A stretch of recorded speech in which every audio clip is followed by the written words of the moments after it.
The ultimate end of Ashur came abruptly, within a few months or within a few weeks, in the late 220s CE. This stands in sharp contrast with its history after its first end, after the fall of the empire in 612 BCE.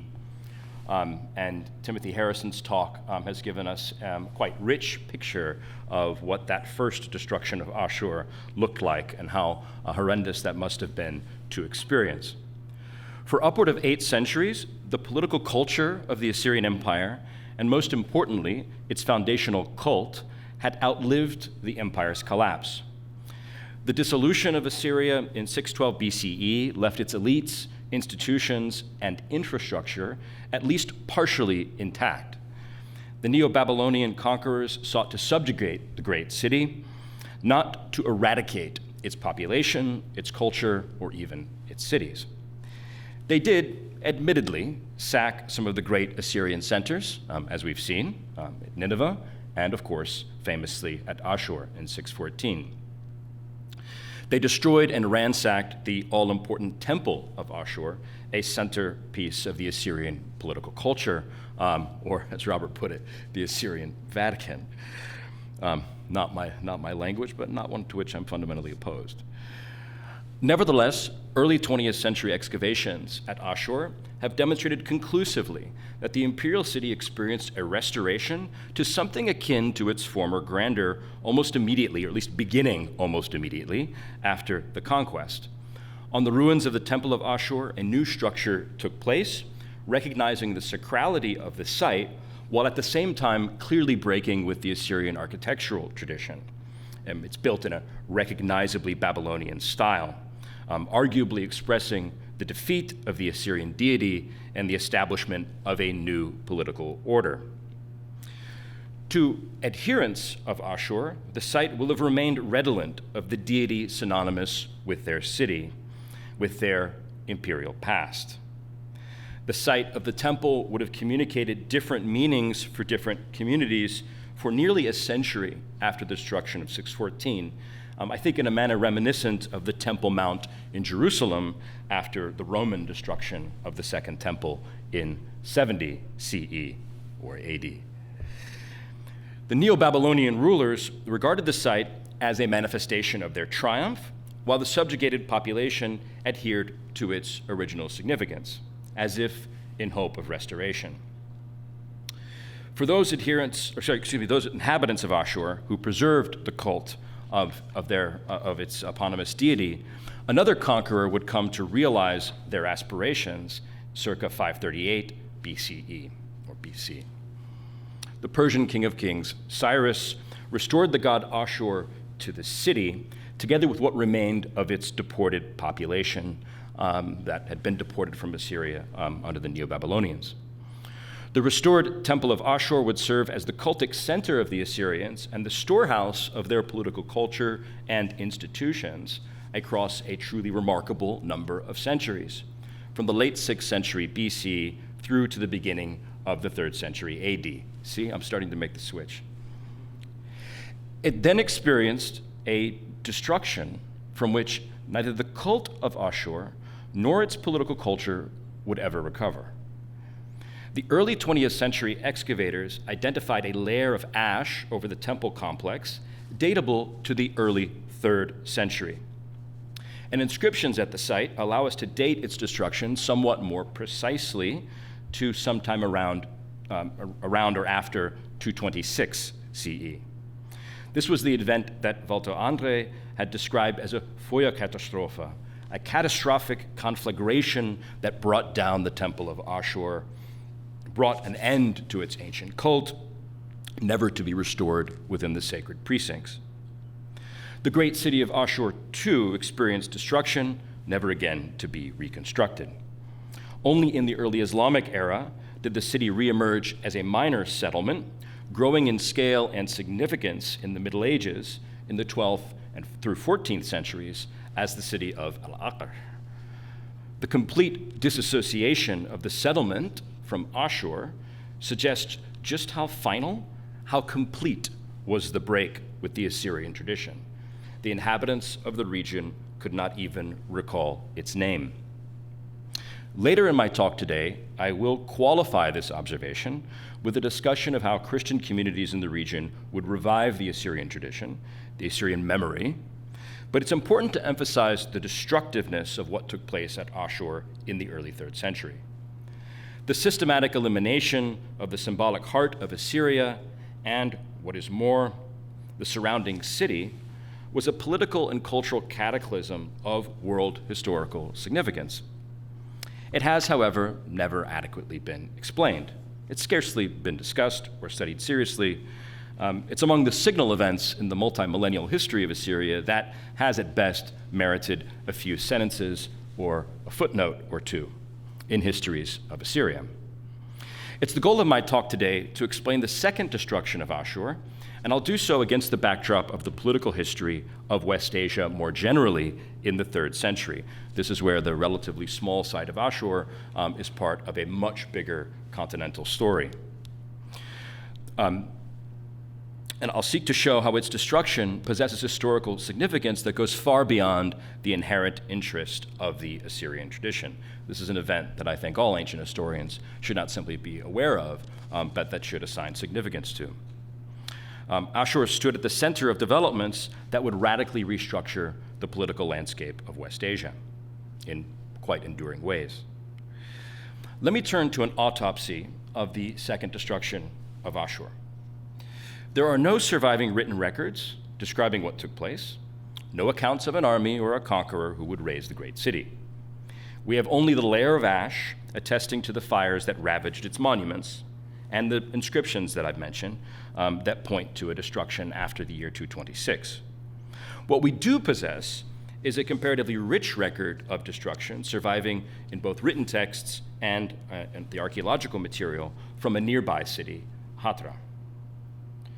Roughly 50 kilometers from Aššur, Hatra was intimately tied with the ancient Assyrian city in the early centuries CE. They formed crucial nodal points of the Trans-Asian commercial corridor that we often call the Silk Road for its trafficking of high-value goods, especially silk, between the markets of China and Rome, the largest economies in terms of both production and consumption in the early centuries CE. AD. Beginning in the 1st and 2nd centuries, the famed merchants of Palmyra had constructed a more efficient route, lowering what modern economists would call the transaction costs of trade via the Persian Gulf, the Tigris and Euphrates rivers, and ultimately across the steppes and deserts into Roman Syria. I use the term construction here metaphorically. To establish such a route, the Palmyrans required the political support not only of the Parthian Empire ruling over Mesopotamia, but also distinct communities of urban elites. We're in a world in the 2nd century, before the Iranian conquest, before the rise of the Iranian Empire. We're in a world of semi-autonomous, self-governing cities, of which Aššur was one notable manifestation. And Aššur and Hatra, key nodal points on this route the Palmyrans construct, linking the Persian Gulf with Roman Syria. These two cities were politically interdependent at the beginning of the 3rd century, and their destinies inextricably linked. The contemporaneous destruction of Hatra is, as I've said, much better documented. Here, the so-called Iranian king of kings, I'll come back to what that term means, Ardashir sought to conquer the city as early as 229 CE, unsuccessfully. He returned and ultimately destroyed Aššur's neighbor in the course of the 230s, finally in 240 and 242. To do so, his army had to construct the largest siege works known from all of antiquity, quite remarkable fact when I first came across it. And even with such fortifications so unprecedented in scale, Hatra withstood the Iranian army of Ardashir for several years, only to fall, as I've said, in 240 or 241. Just like Aššur, Hatra was systematically dismantled, depopulated, and would never again witness reconstruction or repopulation. The fate of Aššur, I'd argue, was nearly identical, if likely more rapid. Its fortifications were nowhere near as robust as those of Hatra, nor could Aššur turn to the neighboring Roman Empire for support as could, for example, Hatra and Palmyra. It was therefore much more vulnerable militarily and politically. As the inscriptions at Aššur come to a sudden halt in the year 226, the city likely fell to the Iranian regime at least a decade before Hatra in the course of that first campaign against Hatra in 228 or 229. Who was this ruler that conquered Aššur and destroyed the city for a second time? Ardashir came to power as King of Kings in 224 AD after having defeated the armies of the Parthian Empire and establishing his rule over territories that extended from eastern Arabia to Central Asia. The empire he established is usually known as the Sasanian Empire. This is a mistake. It's a misnomer. Neither Ardashir nor any of his successors or members of his ruling class ever described their regime in dynastic terms as Sasanian. The characterization is a relic of 19th century Orientalist historiography with no basis in the ancient evidence. The rulers and aristocrats of the empire that Ardashir established uniformly described their regime as Iran, Iran Shah in Middle Persian, and themselves as Iranian, or Iran is the plural in Middle Persian for this term, Iranian or heir. And they did so consistently across the 4 centuries of the existence of the empire, across inscriptions, seals, coins, everyday documents. This is a political culture in which saying you're Iranian, describing your ethnicity, is a fundamental act of political self-representation and also just a way of getting things done. You seal a document, you have to say you're Iranian. That's what gives you your authority. So to deny this label to the empire is, for me, a bit preposterous in historiographical terms. I'm not being pedantic in insisting on the correct terminology of this ancient state. It's a distinction crucial for understanding the destruction of Aššur. The word Iran, Ardashir, his successors, and his aristocrats used to describe their empire marked a decisive rupture with the pre-existing political cultures and political orders of West Asia. I use here the modern terms Iran and Iranian because the modern nation-state, in fact, named itself after this ancient empire, just as numerous states in European history have claimed the name of Rome for their own regimes. In 1935, Reza Shah adopted the terms Iran and Iranian for the state that hitherto we knew as Persian in international diplomatic correspondence. The ancient meaning of the term has no more in common with the modern usage of the term than the term Roman used for the Holy Roman Empire has to do with ancient Roman citizenship. The meaning of these terms is constantly evolving with their political contexts. And I make this comparison precisely to differentiate modern national, ethnic, even racial meaning of the term Iranian. And that's exactly what the Pahlavi regime had in mind in the 1930s when they renamed their regime Iranian. They did so because the term Aryan had gained in international currency. And it's important to clearly distinguish the ancient usage and its meaning from what's happening in the modern world. There is a complete disconnect in the usage of these terms, except insofar as when the Pahlavi regime is coming up with a name for its state, it's looking for the biggest, most powerful empire that had existed on the territory of the state they will call Iran. In the 220s, when the court of Ardashir began to describe its regime as Iranian, its members as Iranians, there was no pre-existing group that employed such a label. There were basically no Iranians before the 220s. Or, this is not quite right. There were Iranians, but they were purely mythical figures. The patrons of the prophet Zoroaster, imagined as the founder of the Zoroastrian religion, the warriors and kings who had propagated the doctrine of Zoroaster in the distant mythical past. Purely mythical figures that appear in the oral tradition of the Zoroastrians known as the Avesta. What happens in the early 3rd century is that a political regime takes a mythical label, a mythical ethnic identity, and redeploys the term to describe an actually existing historical regime and the members of its elite. This was an extraordinarily successful political cultural project, or put plainly, an extraordinarily successful empire. And that's exactly why in the 20th century, Iranian nationalist elites turned to this particular empire in order to find inspiration for their own ambitious visions of the nation-state.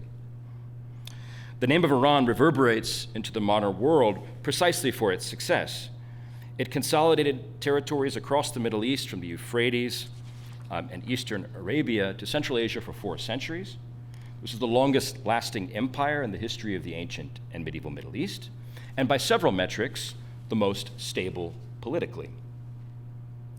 It presided over a vibrant commercial economy, a nexus of the so-called Silk Road trade that would reach its peak of development precisely in the centuries of Iranian rule. It fostered a continuously growing agricultural economy that continues to yield remarkable archaeological discoveries. The intensive exploitation even of comparatively marginal lands and comparatively rapid demographic growth.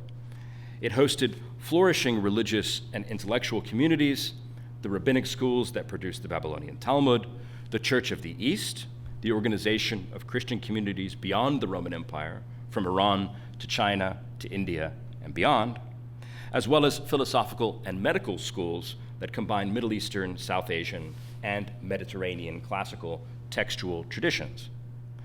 But all of this is to speak with the hindsight of a historian. In the 220s, it was entirely unclear, least of all to the self-proclaimed Iranians themselves, what kind of empire this was going to become. In the 220s, the empire is still an experiment, it's a vision, it's an idea that the court is pitching to a diverse group of aristocrats. Hey, we're all Iranians here. Let's create this thing we call an Iranian empire. But no one knows quite what it means, and no one knows quite how to realize these aspirations. The one thing the court announced when it declares the empire Iranian was a higher degree of cultural cohesion within its ruling class.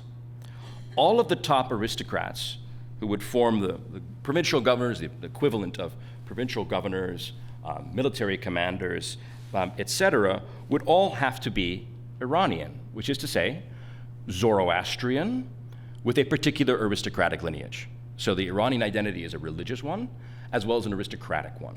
It combines the two. They envisioned a political order that could not be more different from the pre-existing political cultures of the ancient Middle East, from the end of the Neo-Assyrian Empire through to the 3rd century. The Persian, Hellenistic, and Parthian courts that had dominated these regions cultivated highly diverse ruling classes at both the local and the imperial levels. They took little interest in the religious identities of their subjects, to the extent that they even imagined religious identities as things people have, and didn't care much about the cultural practices of local elites in particular. In this respect, the endurance of Ashur and its traditions is utterly typical, even banal. It's a major power center in Mesopotamia that was able to maintain its cultural distinctiveness, not too different from places like Susa, Seleucia, etc.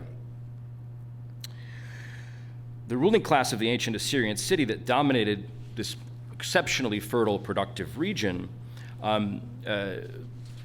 survived under successive regimes with its political culture intact, spoke a distinct language, distinct form of Aramaic, organized their own political hierarchies, and obviously conducted culturally distinctive religious rites at the temple of Aššur. The new Iranian regime broke with such traditional practices of imperial government. They introduced a new script for a single normative governmental language, the Middle Persian script, which you see here on the coin. They displaced distinctive regional power structures, such as those of local kings and self-governing cities, and established the Zoroastrian religion as a leading structure of administration within all of the major provincial centers. So here we have an illustration of a Zoroastrian fire temple, which appears on the obverse of all of the coins of the Iranian Empire. These changes had profound consequences for the culturally distinct regional political communities like those at Aššur. So let's return to its destruction. It's commonly assumed that conquest, or the establishment of a new empire, involves extensive destruction. But that's actually quite rare in the pre-modern world. It's the exception, not the rule. And we know it's the exception because they're all quite famous episodes. If we think about Carthage in 146 BC, right? Carthage must be destroyed is a phrase that most people know because it was a shocking event to systematically destroy a city depopulate a city and eliminate its culture. This is not something that empires commonly did. Logically speaking, you want to preserve the resources of the places that you conquer, and you want to co-opt local elites to the best you can.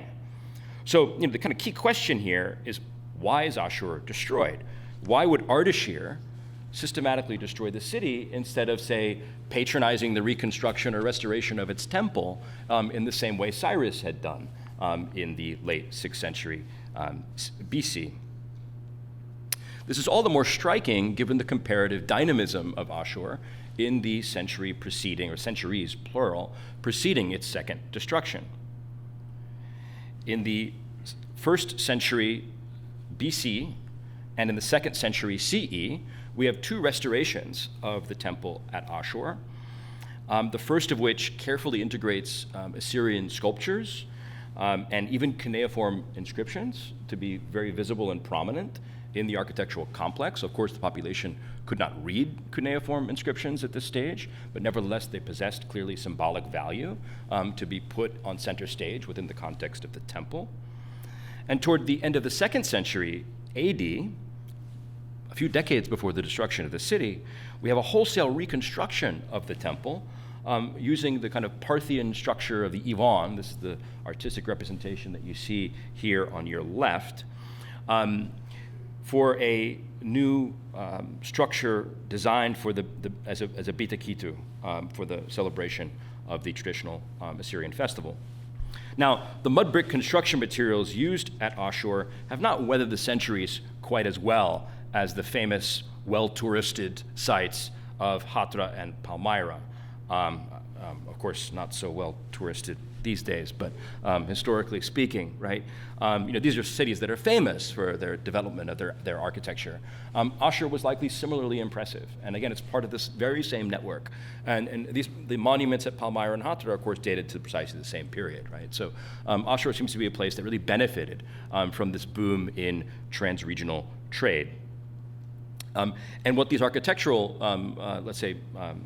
innovations show is that the Assyrian elite remained very much invested in the preservation of the Temple of Ashur and the preservation of its traditions. And they did so also through a variety of inscriptions that we possess, which show the widespread use of Assyrian names, Assur Dayan, Assur Hedin, evocative of the Assyrian king. All these inscriptions, of course, are in Aramaic. But portraying this sort of commitment to an Assyrian tradition within this architectural space. So why would Ardashir uproot so vibrant a community? Why not co-opt them? The answer to this question resides in the very different political role of cities that the early Iranian court envisioned within its territories in the 3rd century. Ardashir's court did not see self-governing autonomous cities as ancillary to empire, as useful sub-state organizations or sub-imperial organizations that could kind of administer their regions on behalf of the empire, submit taxes to the King of Kings, while tolerating a very high degree of cultural diversity and social diversity at the local level. The empire in the Iranian conception is not an ink stain extending across territories, but rather a constellation of cities of direct rule, the islands of imperial rule, and a kind of imperial archipelago. So the political ambition of the state at its very beginning is to establish cities as zones of direct royal control. So eliminating the self-governing autonomous city is really at the heart of the imperial agenda in the 3rd century. The court did not simply announce its new kind of Iranian ideological program through coins and various media where it talked about this idea of Iran. It also initiated some of the most extensive and most rapidly developed architectural projects in the ancient world. One of these, the first of these actually, is the city of Ardashir, which is a city founded by Ardashir, which illustrates sort of the scale of these projects, as well as their combination of political, economic, and ideological significance.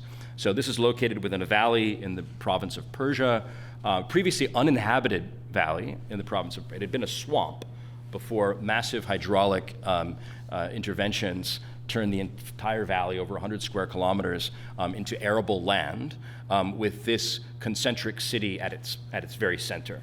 So this kind of cosmically significant concentric city, illustrating the kind of Zoroastrian cosmological vision of the role of agricultural production in the empire, but also the King of Kings and the Zoroastrian religious infrastructure at the very center of the regime, because there is a fire temple at the very center of Ardashir.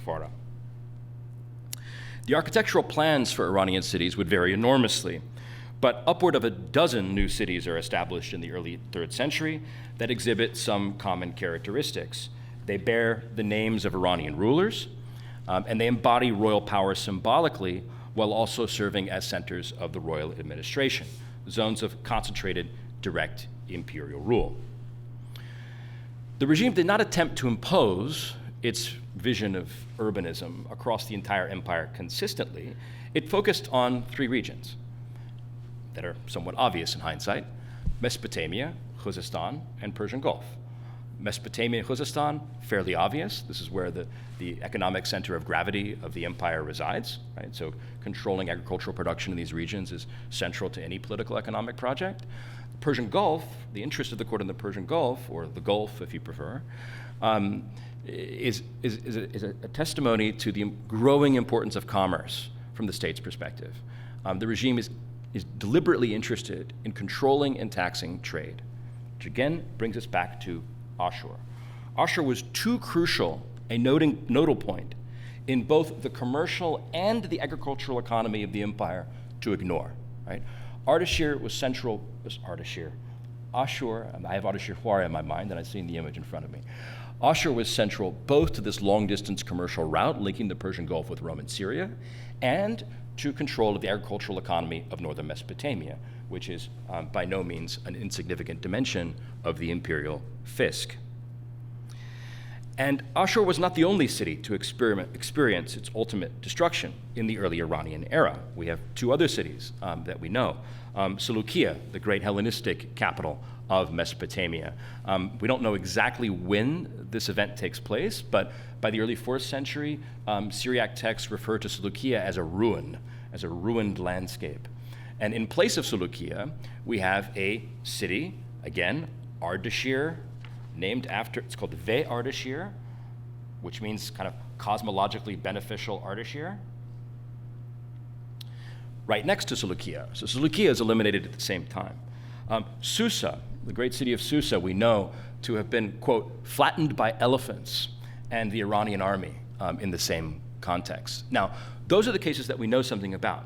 There are many other examples, and archaeologists have not traditionally paid much attention to this period, so we don't have many careful excavations that really reconstruct this transition, and I think that would be an exciting area for future research. Again, that's maybe a place where the story of Aššur invites us to find similar, comparable stories, in addition to those that I've already mentioned that survive from the textual record.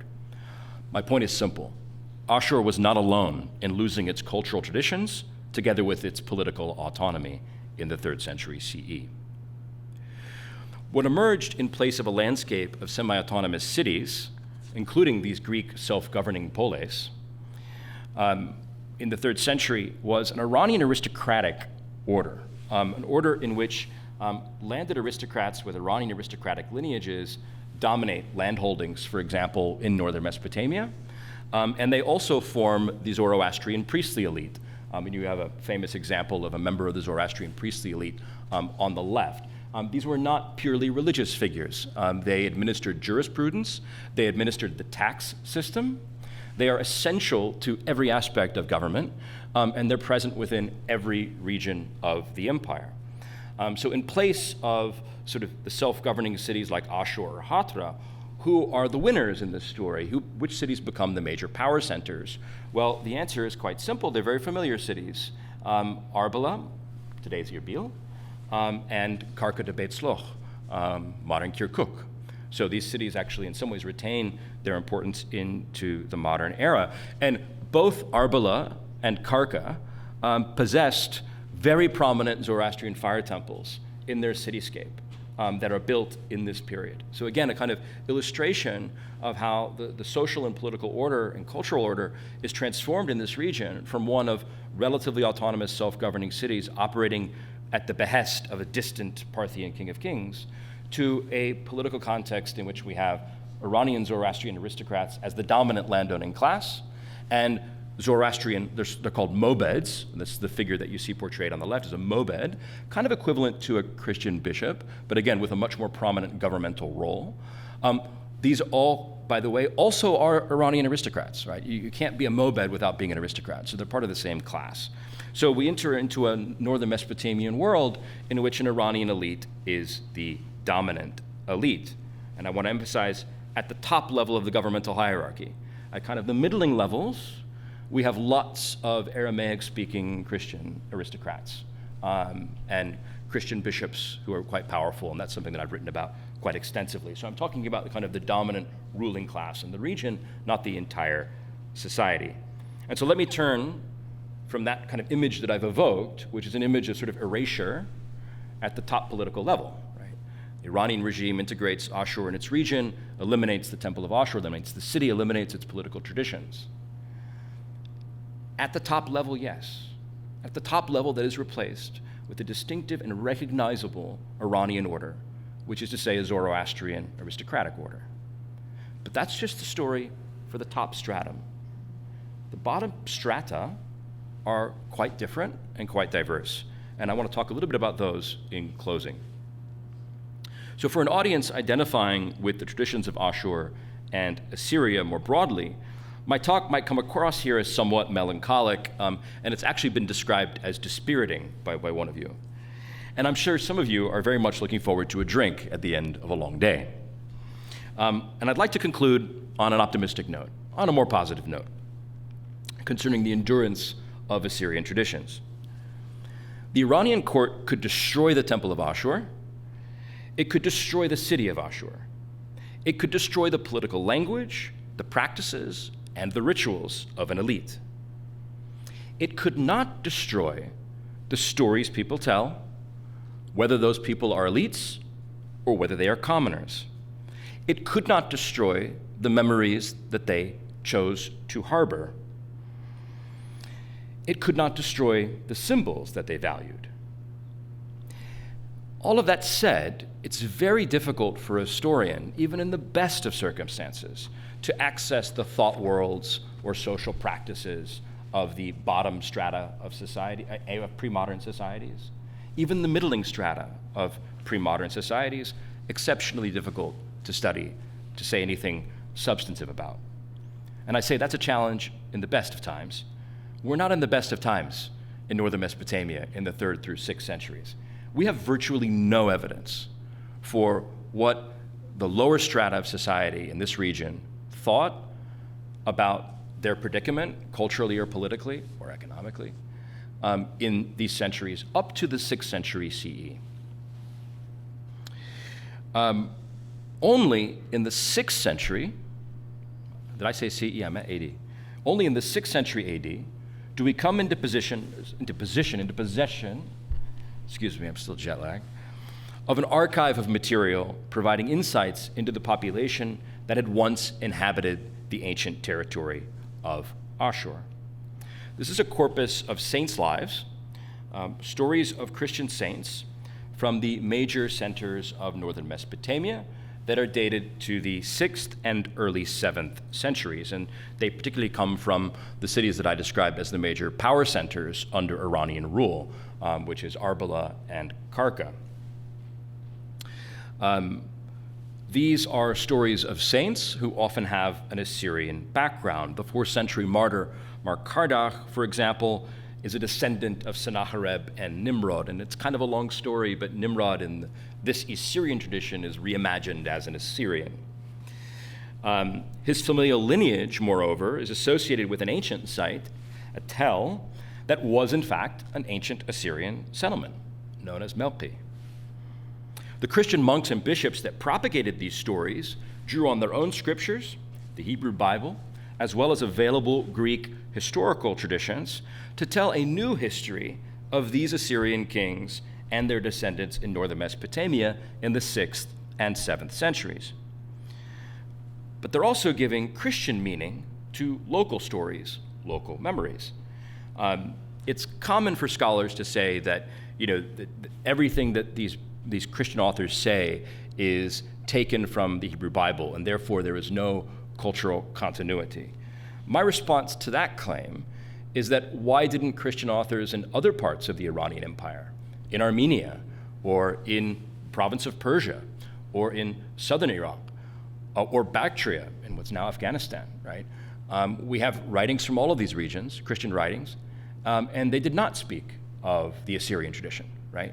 So it's clearly in this region, in northern Mesopotamia, the bishops and monastic leaders, monks, abbots, etc., felt it useful or important to integrate this Assyrian tradition into their vision of Christian community. And I think that attests to the endurance of some Assyrian traditions beyond the second destruction of Ashur in the oral tales of the population of northern Mesopotamia, and perhaps also through collective rituals. That's not something we can completely discount. And again, they'll take on new life in the Christian institutions and rituals that came to structure so much of social life in the region from the 4th century through the Middle Ages and even into the modern world. Just to the north of Aššur, at the site of Nimrud, once known to the Assyrians as Kalchu, a Christian shrine took shape, perhaps as early as the 6th century. The saints commemorated here, I think are known to many of you, Behnam and Sara, were believed to have been Assyrians themselves, the children of Sennacherib. Interestingly, Sennacherib here is imagined as an Iranian king of kings. I could talk more about that. In the 12th century, the author of the life of these saints described their shrine in the city of Aššur. He may have misidentified Nimrud with Aššur, or he may have known both archaeological sites. It's just an illustration of the church. So he may have misidentified Nimrud with Aššur, or he may have known both archaeological sites in his medieval context as equally Assyrian, as maybe two versions of Aššur. But there can be no mistaking the significance and salience of surviving monuments, even ruins, perhaps especially ruins, of the Assyrian past, together with the stories of great kings they were believed to tell, 1,000 years after the final destruction of Aššur itself. Thank you for your time, and look forward to your questions and comments.